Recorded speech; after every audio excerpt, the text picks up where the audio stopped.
સાવધાન અમદાવાદ, તમે મસાલા ખાઓ છો કે ઝેર? માધુપુરામાં ભેળસેળના કાળા કારોબારનો પર્દાફાશ. શું તમે તમારા રસોડામાં લાલ મરચું ભરો છો? આખા વર્ષનો સ્ટોક કરો છો? સિઝન છે અત્યારે તો મસાલાની, ત્યારે તમારા રસોડામાં વપરાતું લાલ મરચું ખરેખર મરચું જ છે કે પછી તેમાં ઈંટોનો ભૂક્કો છે કે કલર છે? અમદાવાદના માધુપુરામાંથી જે ઘટના સામે આવી છે તે એ વાતની સાક્ષી પૂરે છે કે નફાખોર વેપારીઓ તમારા અને તમારા પરિવારના સ્વાસ્થ્યના ભોગે તિજોરીઓ ભરી રહ્યા છે.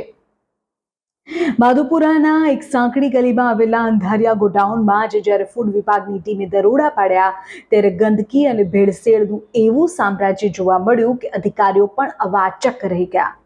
અહીં ખુલ્લેઆમ મસાલાઓમાં લો ક્વોલિટીનો માલ અને કલર મિક્સ કરવામાં આવતો હોય તેવી આશંકા છે. ગોડાઉનમાં મસાલા રાખવાની જગ્યાએ ભારે ગંદકી જોવા મળી. કોઈ પણ પ્રકારના માર્ક કે એક્સપાયરી ડેટ વગરના સેંકડો કટ્ટા સીઝ કરવામાં આવ્યા છે. મસાલાને આકર્ષક બનાવવા માટે જોખમી કેમિકલનો ઉપયોગ થયો હોવાની પણ શક્યતા છે. ફૂડ એન્ડ ડ્રગ વિભાગે અહીંથી માત્ર સેમ્પલ જ નથી લીધા, પરંતુ લાખોની કિંમતનો શંકાસ્પદ જથ્થો પણ સીઝ કર્યો છે. સવાલ એ થાય છે કે શું થોડાક રૂપિયાના ફાયદા માટે લોકોના કલેજા અને હોજરીને નુકસાન પહોંચાડવાનો અખેલ ક્યારથી ચાલી રહ્યો હતો, અને આ કાળો કારોબાર કરનારાઓ પાછળ બીજા કોના હાથ છે?